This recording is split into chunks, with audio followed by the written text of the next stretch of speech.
Let me take you back to the time of Tamagotchi. Tamagotchi are digital pets and small portable devices created in Japan by Akihiro Yokai. Released in Japan in 1996 and then 97 everywhere else, Tamagotchi soon became a big hit, lasting from the 90s to the early 2000s. The idea of Tamagotchi is you have an egg inside with a creature in it. Once it hatches, you take care of it and help it mature.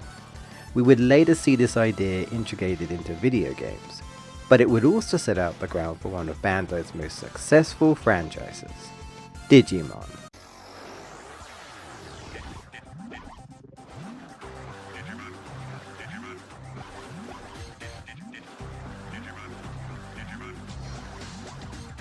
Similar to Tamagotchi, Bandai had their own version, but was more for the male audience.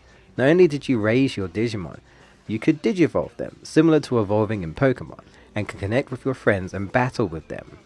The design would later be revised as a Digivice. The concept of Digimon is that they belong to a parallel world adjacent to the real world, called the digital world, and were implied to be connected to the net itself.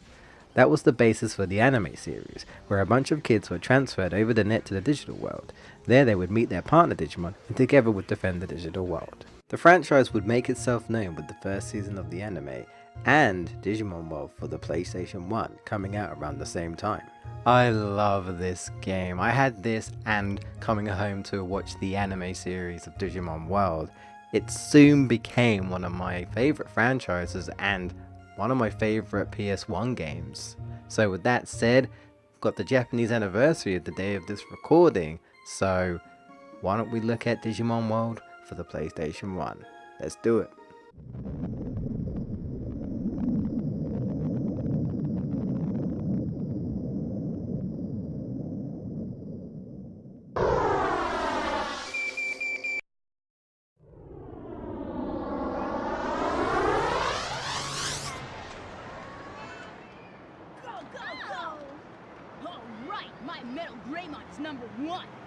The story starts off with a young boy returning home after playing Digimon with his friends. His keychain starts flashing, and when he goes to investigate, Koromon is trying to communicate to him, and then a portal is open and he is taken to the digital world. There he is greeted by Digimon, who tells him he's been summoned to help defend the digital world from an unknown threat and reuniting the Digimon back to File City, which is essentially your hub of the game. That's pretty much it. You do learn about Digimon who have started to lose their memory and that you are not the first human to come here. Eventually you find out that there's one human left and he's been controlling Digimon under the name Analog Man. Okay, can we talk about this guy's name? Analog Man? What's his power exactly? It's like calling someone, I don't know, like Automatic Man or something, where he just does things automatically. Actually, that sounds kind of interesting. Auto Man for short. We then have the final battle with one of the coolest looking Digimon, Machinedramon. Then he tries to blow up the island, then the escape fails and leaves you with a lovely meme face. Alright, gameplay time. You will be spending most of your time racing your Digimon, and then battling it out when your Digimon is strong enough. When you first start out, you will have the rookie form. It might as well be considered your base form, though there are the baby and in training forms before that. You'll gain meat for when your Digimon is hungry, and you will have to take them to the toilet just like a real pet. When your Digimon needs something, they will indicate it with a bubble over their head, showing if they are hungry, tired, sick, etc. If you refuse to listen to it, eventually it will give up and be less happy. In most cases this is considered a care mistake, but it's also important when it comes to digivolving. If we press the triangle button, we open our main menu. We've got items, Digimon status, player profile, praise, scold, and sleep. Items or inventory is pretty self-explanatory, though you won't unlock an item shop till you recruit the right Digimon, but there are some items you can also find when exploring. Items vary from food to recovery items, stat boosts, and even an autopilot that can take you back to the city. Then we have Digimon statistics, showing us the age, weight, current form and name, type, as well as our stats, how happy and disciplined it is, and virus. Wait, you can get a virus? Well, they can get sick, but in this case, let's just say you poop enough times on the floor and something amazing will happen. P.S. It's no. We also have Techniques chart. This is where you assign techniques you can learn. Each Digimon can use 3 techniques at a time. If the block is grey, that means there's a technique you can learn here. If it is black, your Digimon can't learn that said technique. Now unfortunately, unless you've played the game or look up on the net, you don't know which technique each block is till you learn them. Each Digimon also has their own finishing blow they can use in battle once the meter spells out finish. Player profile shows you the tamer rank. The more Digimon you raise, your rank will increase, how much money you have in the form of bits, time, Digimon raised, and key items. Then we have our Digimon chart. Each time you get a new Digimon, it will be displayed here. They can also change into various different Digimon. Next is the medal system. Think of this as an in-game achievements basically. And finally, our own card collection. You don't card battle with them, but you can sell them for merit points at Shugo and Geckomon's shop, or just buy cards to collect. You do actually get a medal if you collect them all. Then we have praise and scold. Your Digimon has a happiness and a discipline meter. If you take good care of your Digimon, their happiness will raise automatically. Though having them happy or not just affects their mood, but they will still listen to you. It's discipline you need to keep an eye on. If it's low, they will sometimes refuse to take an item from you. Normally if you praise them, their happiness increases while discipline decreases and vice versa if you scold them. However, scolding them right after refusing an item does not affect happiness, but boosts discipline tremendously. So make sure to do this because high discipline can help when it comes to digivolving. When you're not generally raising your Digimon, you're most likely heading to the gym to train. Here we can raise our stats from HP, MP, attack, defense, speed, and brains. Brains is the only stat that has an extra feature to it.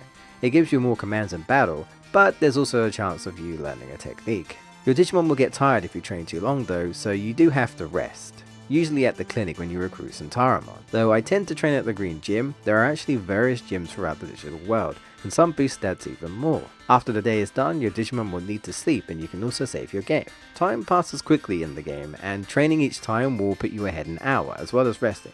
As your Digimon gets older by day, it will eventually be time for them to digivolve.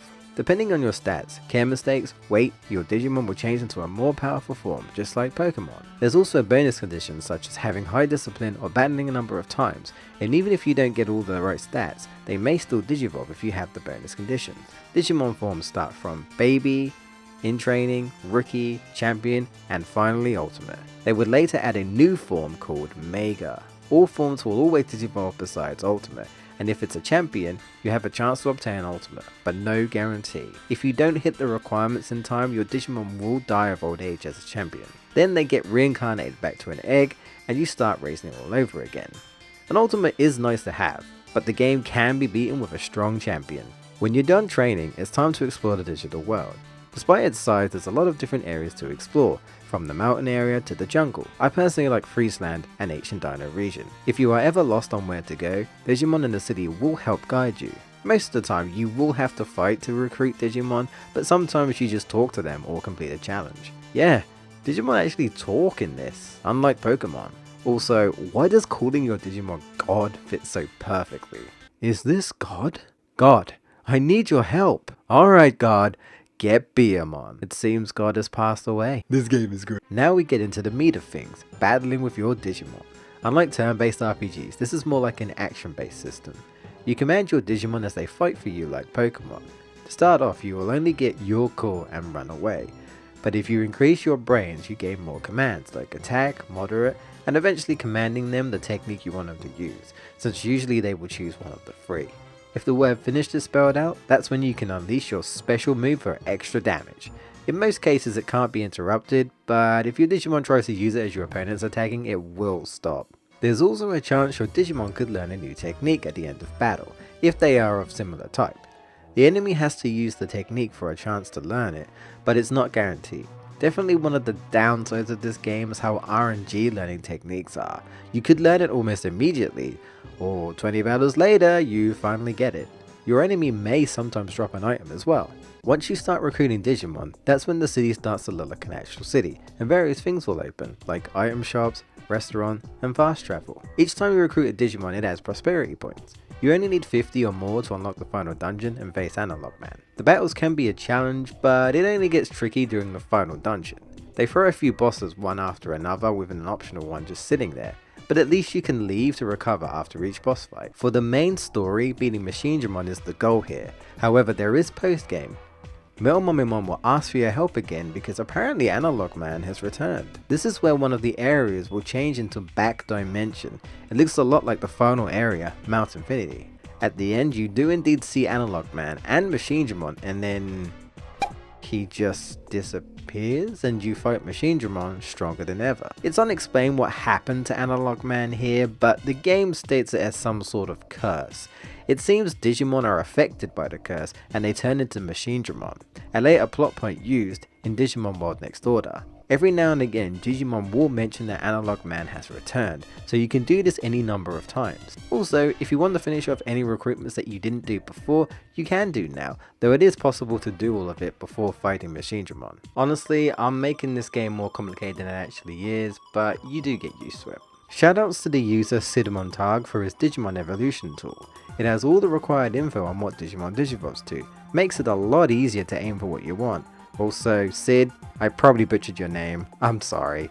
If you like raising your own virtual pet, then I would say give Digimon World a try. If you can find it, that is. There's also of course Digimon World Next Order, the sequel that I mentioned, that's basically the same concept but times 2 for the PS Vita and PS4. I'm sure I'll have some things to say about that when I eventually get to it, oh boy. But next time when we return to Digimon, we'll be looking at Digimon World 2003, that's also for the PlayStation 1. Thank you so much for watching everyone, I hope you did enjoy, and yeah, subscribe if you want to see more videos just like this one, I really appreciate it. But till next time guys, take care my fellow gamers, and I'll see you next time.